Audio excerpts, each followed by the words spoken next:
it amounts to an America that is going backward. They do not think that.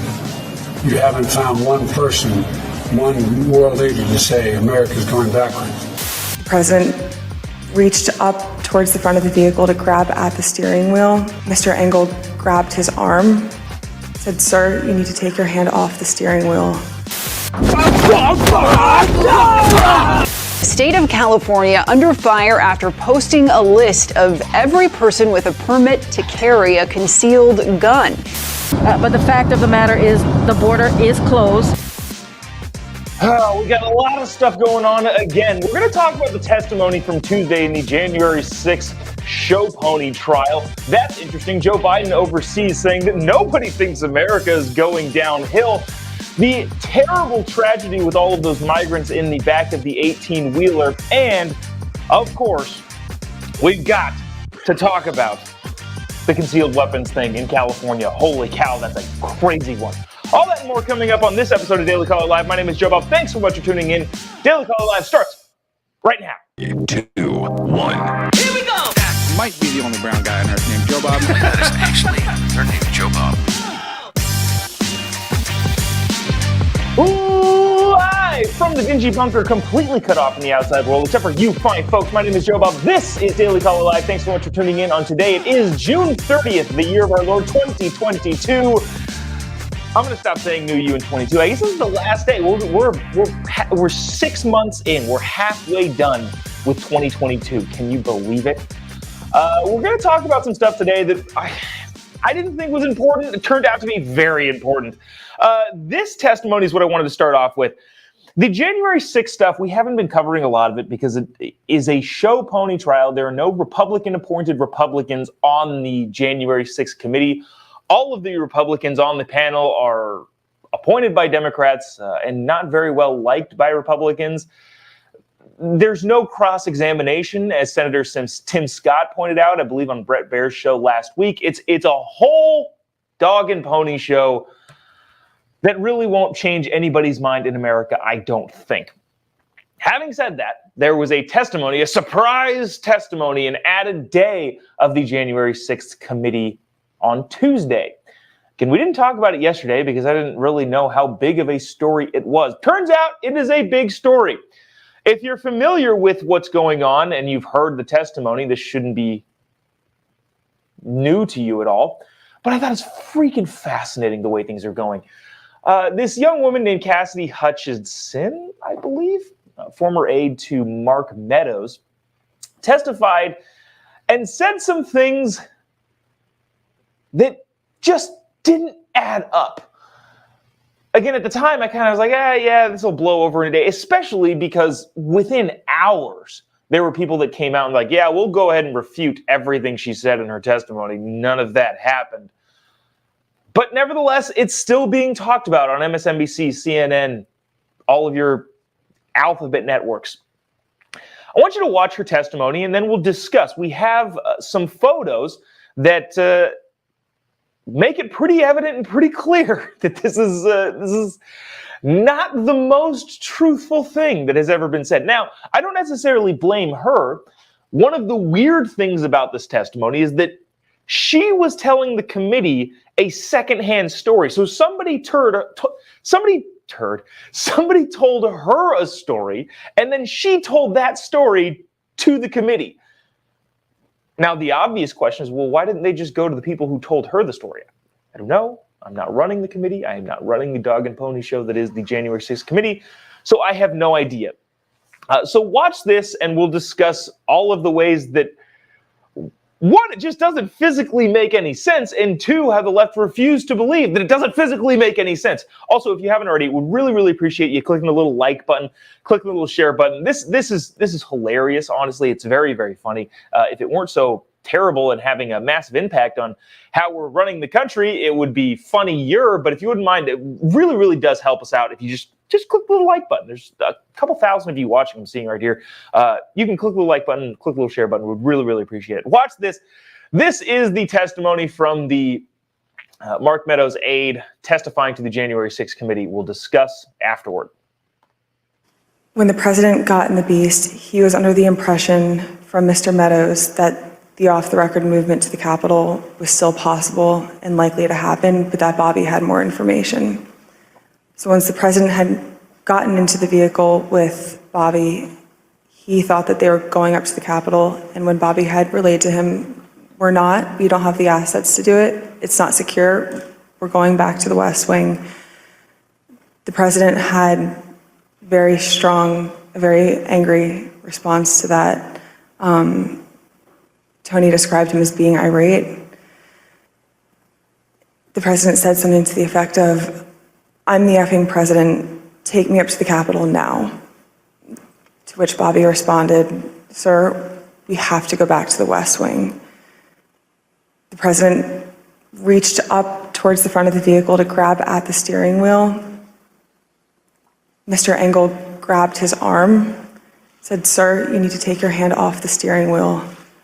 We're going back to the West Wing. We're not going to the Capitol." Mr. Trump then used his free hand to lunge towards Bobby Engel. And when Mr. Ornato had recounted this story to me, he had motioned towards his clavicles. And was Mr. Engel in the room as Mr. Ornato told you this story? He was. Did Mr. Engel correct or disagree with any part of this story from Mr. Ornato? Mr. Engel did not correct or disagree with any part of the story. So I tweeted this yesterday because I thought this was pretty indicative of what this actually was. It would appear that some guy told an attractive woman a tall tale in an attempt to impress her. This, of course, would be the first record of this instance ever happening in humankind. Just kidding. No, this is... All right, so we're going to bring up some photos. If you're just listening to this, sorry, I'll describe them to you. But what she said, she used the term the Beast. Now, everybody knows the Beast to be the parade limo. It's an actual limo that the president rides around in, armored, bulletproof, all of that sort of stuff. This is a picture of the Beast. So when she says the president, while in the Beast, lunged towards the steering wheel, I'm going to make this photo a little bit bigger. Can anyone tell me the wingspan the president would need to have to lunge for the steering wheel in the Beast? Now, just to make sure that we're setting the record straight and being fair, the Beast was not the car that the president was in after the rally on January 6th, heading back to the White House. So she said the Beast. I don't know if she misspoke or was told bad information, but there's some sort of discrediting there because the president was not in the Beast. He was actually in one of the big Suburbans, as you can see in this photo. Now, this photo specifically, the president sits on the passenger side right behind the passenger seat, the furthest passenger away from the driver, it would appear. Even in this, it would be, remember, we're talking about a 70, geez, how old is he? 74, 73-year-old man? Somebody comment in the comment section. How old is Donald Trump right now? Or how old would he have been? A man in his 70s, a fuller-figured individual, would have lunged over the seat in front of him to grab the steering wheel, which seems highly unlikely, and then when on the steering wheel have his arm taken away, then grab somebody's clavicle, I guess, throat. She meant throat. I don't know why she said throat. He pointed to his clavicles. Well, good recognition of the bodily anatomy. Give her some credit there. So, okay, so we're saying that Donald Trump sitting in the back seat of the driver sitting up at the front, lunged over everything to grab the steering wheel. So it doesn't make any sense. Unrealistic that it actually happened. Nevertheless, those two photos that we're bringing up right now, somebody tweeted this. Let me see. This guy's Mike Singleton. I don't know who this is, but I found him tweeting this. Right-wing media circulating the photo on the left. This was the photo that he posted two photos. He posted this photo. Circulating the photo on the left, saying it's impossible for Donald Trump to grab the steering wheel of the Beast because the distance of Trump and the driver. However, on January 6th, Trump was using an SUV version of the Beast. First of all, nobody calls the SUV versions the Beast. That's not a thing that happens. Again, she either misspoke, was uninformed, or was just passing on hearsay. But then he says, well, he was driving this. Using SUV. He was directly behind the driver within arm's reach. Nope. That just doesn't, that's not true. We're looking at a photo of him in the side that he always sits in and not able to reach over and grab the steering wheel of the car. Again, maybe you think that he did. Now, let's just say hypothetically, the 70-something-year-old president, who's not known to be super agile, golfs pretty well, has a pretty good golf swing, but is very tall, full-figured, let's just say that, somewhat overweight, not diminishing the ideas of the president at all, just stating facts here. You think he can lunge over the seat and grab the steering wheel? Not buying it. Having said that, even if you don't buy that, the January 6th committee themselves did not reach out to the Secret Service before Tuesday's hearing regarding the allegation of the former president lunged at one of its agents and tried to grab the steering wheel of the presidential vehicle, the agency spokesman said. The United States Secret Service spokesman confirmed to Fox News on Wednesday that the committee did not contact them days ahead of the hearing after it was first reported by Politico. The committee did not immediately respond for further comment. After that, there were many people that said, yeah, that didn't happen, and are willing to testify in front of it. But of course, the January 6th committee, who is not out to find truth, which I don't have a problem with them finding out the truth. I think we should all know the truth. But that's not their goal. Their goal is to tarnish the other side and use it as political partisan points. All right, you stuck around through that. I want to give you a treat. Reward you. We'll play this at the end of the show too, but I want to reward you for sitting through that little tirade of what definitely did not happen on January 6th. Ladies and gentlemen, this, of course, is entirely, definitely real, undoctored footage from inside the presidential limousine. If you haven't already, would really appreciate it if you click the little like button, click the little share button, because all of your friends need to see this 100% true footage from inside the presidential limo. Watch this and be amazed.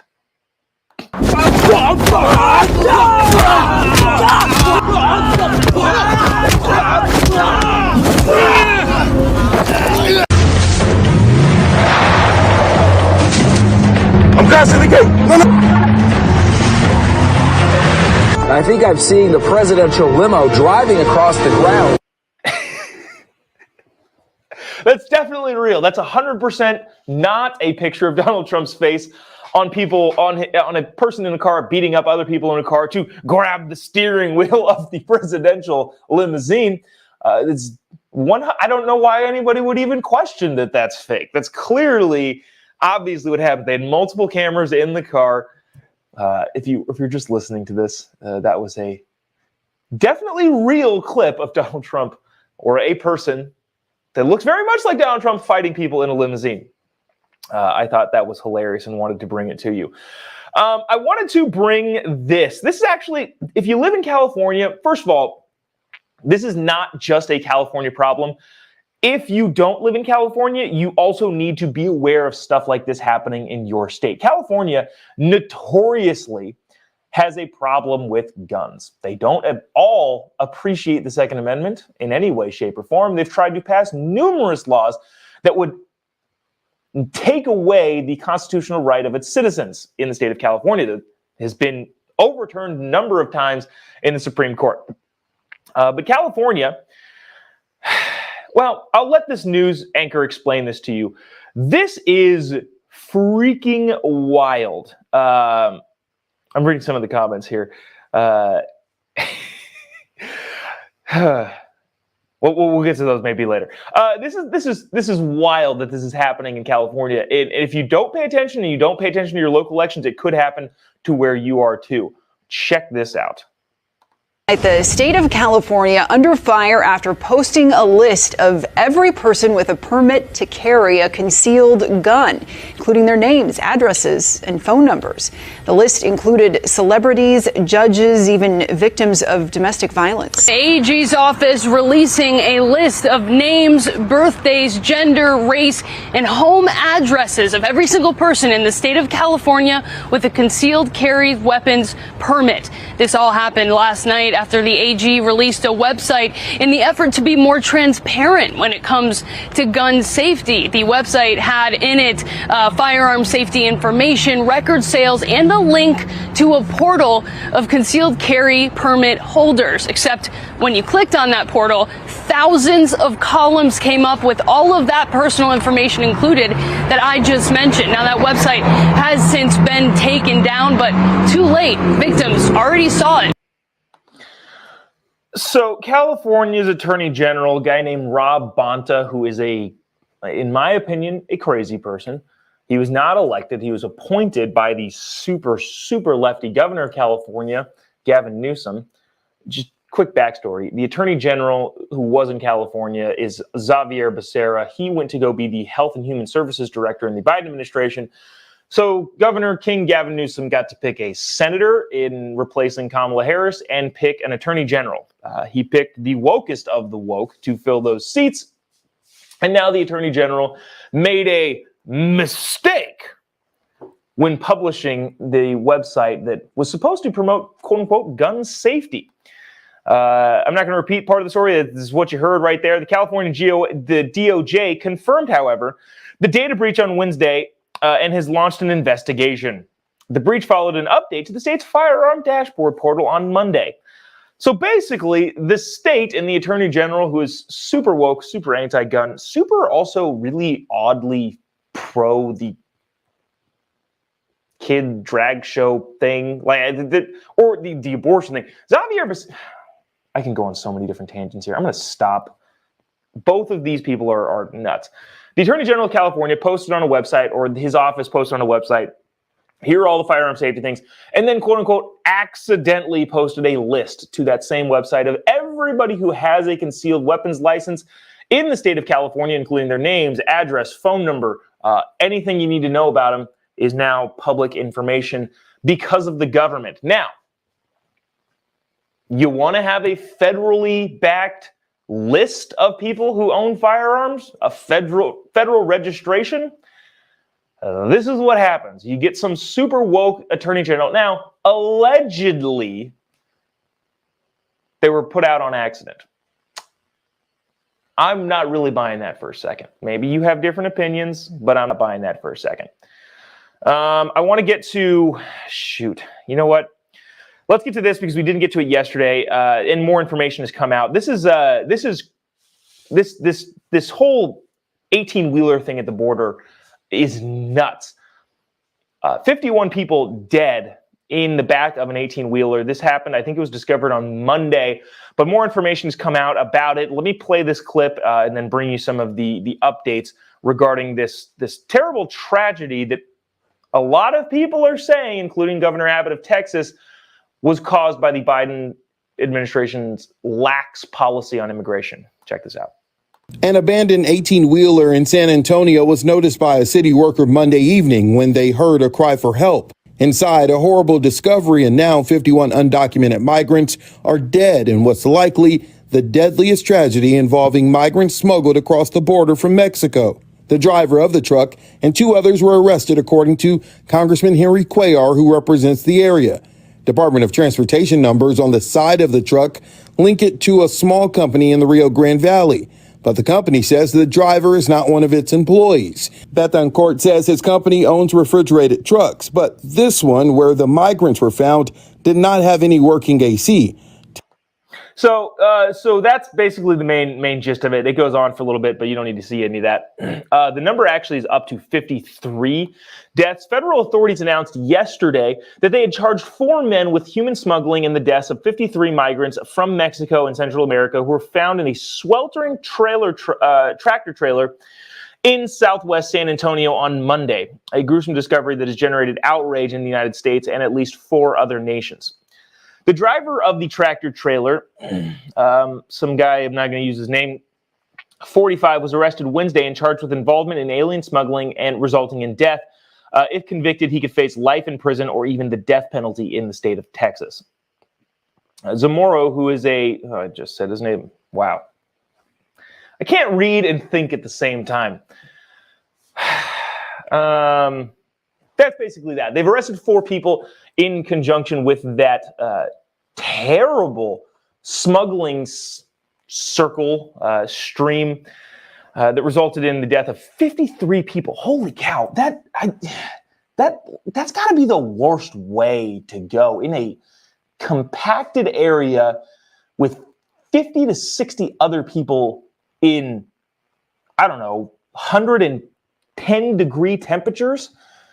And pretty much, geez, I don't even want to think about that. If you can figure out a better way to, not better way, a worse way to die, let me know. Bet says, why weren't the 4 charged with murder? I believe smuggling with what? Because I don't think it's intentional. I'm not a legal scholar. As a guy who almost went to law school, I'll tell you, though, that the sentencing, the possible sentencing, which is alien smuggling and resulting in death, the conviction could face up to a life in prison or the death penalty. I would imagine that's goes the same with this particular charge, or if it was a murder charge. I wanted to save the best for last, and by the best, I mean worst and kind of scary. This is the president in Germany, I believe, talking about things that he talks about. He's taking a question from a reporter. The chyron here is wrong. Listen to this. Listen to what Joe Biden thinks is, one, what people on the world stage are saying about America, and 2, what he believes is the biggest problem for America on the global stage. Not really sure what went on there. Again, this is the president in Germany taking questions from a reporter. Shows that 85% of the U.S. public thinks the country is going in the wrong direction. How do you explain this to those people who feel the country is going in the wrong direction, including some of the leaders you've been meeting with this week, who think that when you put all of this together, it amounts to an America that is going backward? They do not think that. You haven't found one person, one world leader to say America's going backwards. America's better positioned to lead the world than we ever have been. We have the strongest economy in the world. Our inflation rates are lower than other nations in the world. The one thing that has been destabilizing is the outrageous behavior of the Supreme Court of the United States on overruling not only Roe v. Wade, but essentially challenging the right to privacy. We've been a leader in the world in terms of personal rights and privacy rights. And it is a mistake, in my view, for the Supreme Court to do what it did. But I have not seen anyone come up to me do anything other than, nor have you heard them say anything other than, thank you for America's leadership. You've changed the dynamic of NATO and the G7. So I can understand why the American people are frustrated because of what the Supreme Court did. I can understand why the American people are frustrated because of inflation. But inflation is higher in almost every other country. Prices of the pump are higher in almost every other country. We're better positioned to deal with this than anyone, but we have a way to go. And the Supreme Court, we have to change that decision by codifying Roe v. Wade. There were some comments by some of your counterparts after the U.S. Supreme Court ruling.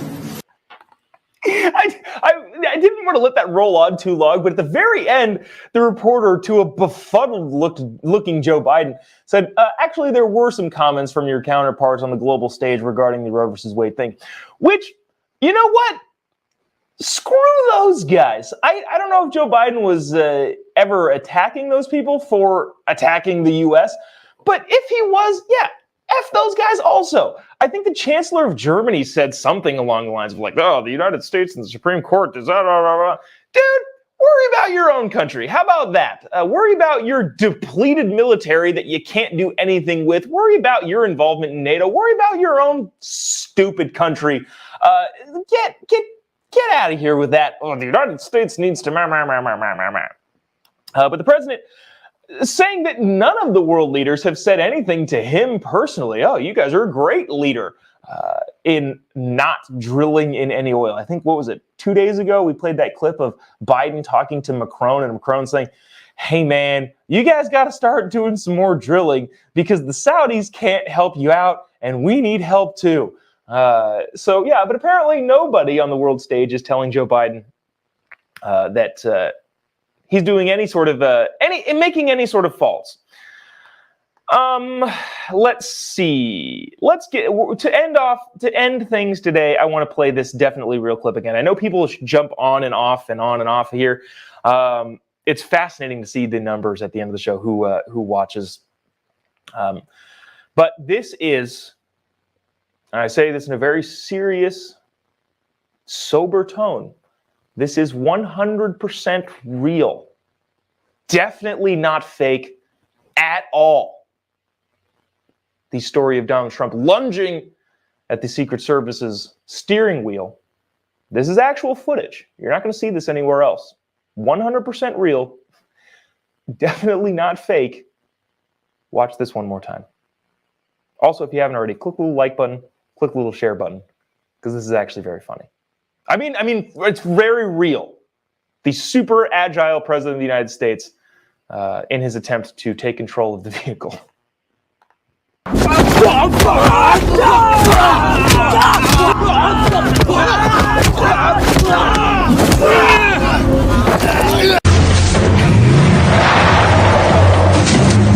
I'm passing the gate. No. I think I'm seeing the presidential limo driving across the ground. I really hope that there's some, I don't know, lefty news outlet that says Daily Caller reporter calls definitely fake video definitely real. Because it is. It's definitely 100% real. I didn't see any edits made at all in that very, very candid footage of the president fighting his way to the steering wheel of the limo of the car. All right. There's a couple people in the comment section. You know what? There's a couple people in the comment section that I feel like don't know that that's fake. Just for the record, that's a fake video. Somebody said... All right, we're going to leave that there. That's going to do it for us today. Appreciate you sticking around, checking us out, watching us, tuning in each and every day, all day. I know you watch 100% of the show, and if you haven't watched any of the show, you go back and watch them at the beginning. Yeah, that's going to do it for us today. Whew, running out of steam here at the end. Thanks so much for tuning in. We'll see you tomorrow. If you haven't already, give me a follow on any of your social media accounts. Just type in JOBOB.